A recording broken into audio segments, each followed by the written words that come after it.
time who could have known that. The only way he could have known that is that it was revealed to him. Who was it revealed by?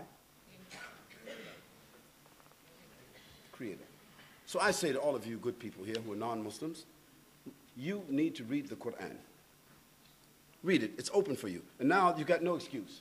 You don't have to say, well, I don't have a Quran. I don't know where to get a Quran. If you've got a computer, you can read the Quran on your computer. And if you don't have a computer home, you still got no excuse. You go to the public library. See? So everyone has the chance to read the Quran. Either you say to yourself after you read it, this is a book that seemed like this is a book from God. Or you can say, no, I don't believe that book. I don't believe that at all. I'm going to follow some other book. That's up to you. Read about the Prophet Muhammad, peace and blessing be upon him, and I'll tell you about him. There's a couple of statements I want to make to you, and you can compare. I'll say to you that there's no other human being in the annals of history that can compare categorically with him. Not your father, not your uncle, not your grandfather, not your mentor, not your professor in school, not the president of your country, not your husband. Nobody that you can think of historically that can categorically compare with the Prophet Muhammad, peace and blessing be upon him. Nobody. I don't say that prejudicially. I am a bit subjective about the matter. But I'll tell you a man by the name of Michael J. Hart, somebody you would believe, I think, one of the foremost biographers, historians of our time. Himself and a group of 67 other biographers, they did a study. And they want to find out the 100 most profound human beings in the annals of history. And you can go into the library and you can check this out too. So you don't say this is Khalid said that. No, Michael J. Hart said that. Him and a group of other 67 people. And they studied. And they made a category. Their category was 30 different criteria. 30 different categories in which they judged human beings. Bonaparte, Napoleon, Winston Churchill, Moses, David, Jesus Christ, John the Baptist, President Lincoln, President Washington, this one, that one, Delano Roosevelt, France de Gaulle, Buddha, Confucius. They just checked everybody. Gandhi, everybody. They check, you put you up there too.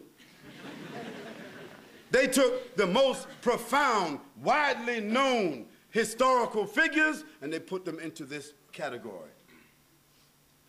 And Michael J. Hart said that honestly, for me, my selection as a Christian, my selection would have been Jesus Christ.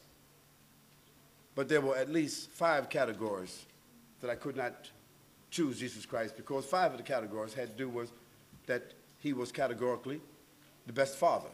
He was not a father. He was categorically the best husband. He was not a husband. He was categorically the best statesman. He was never a statesman. He was categorically the best ruler. He was never a ruler. So he said, even though my choice would have been Jesus Christ, when the comparisons came down to 3, those 3 were Jesus Christ, Moses, and Muhammad. Peace and blessing be upon him.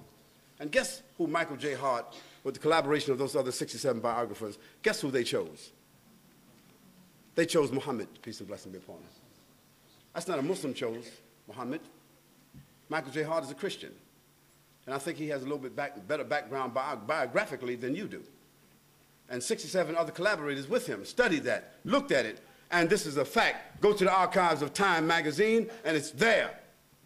And if any one of you send me an email, I'll send you a copy of that article. It's there. So they chose.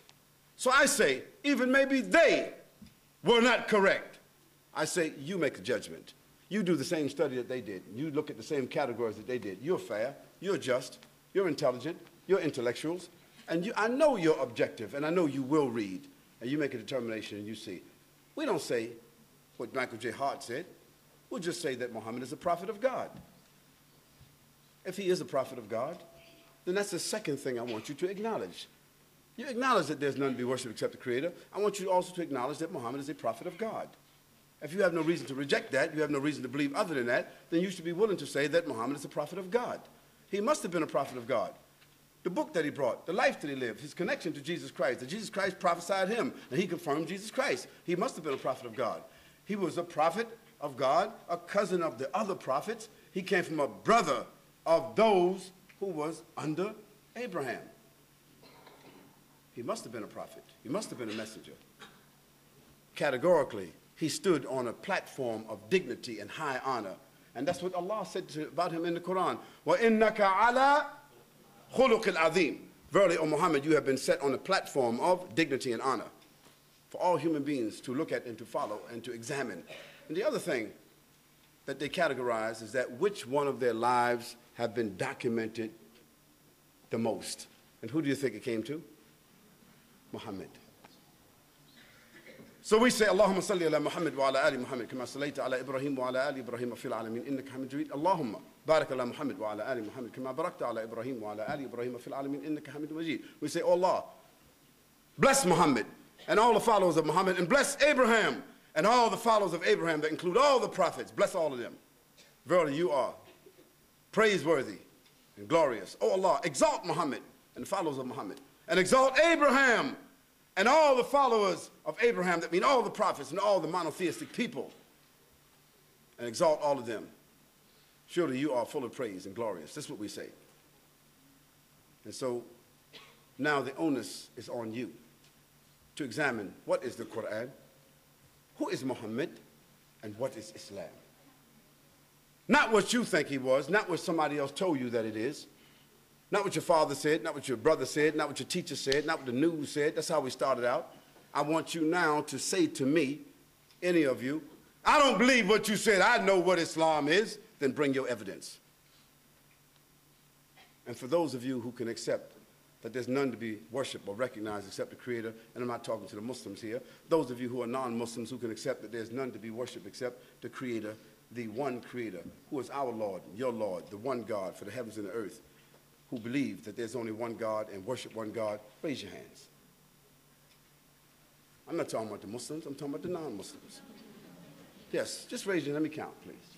1, 2, 3, 4, 5, 6, 7, 8, 9, 10, 11, 12, 13, 14, 15, 16, 17, 18, 19, 20, 21. At least 21 people here acknowledged that there's none to be worshipped except the Creator. We say in Arabic, La ilaha illallah. It means there's none to be worshipped except the Creator. So those people who just said there's none to be worshipped except the Creator, you said La ilaha illallah. That's the first statement of Islam.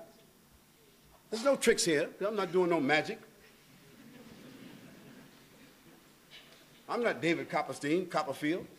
I'm not doing no magic here. I'm not tricking no words here. I'm saying to you what you said. You said there's none to be worshipped except the Creator. None to be acknowledged, none to be obeyed, none to be recognized except who? The one Creator.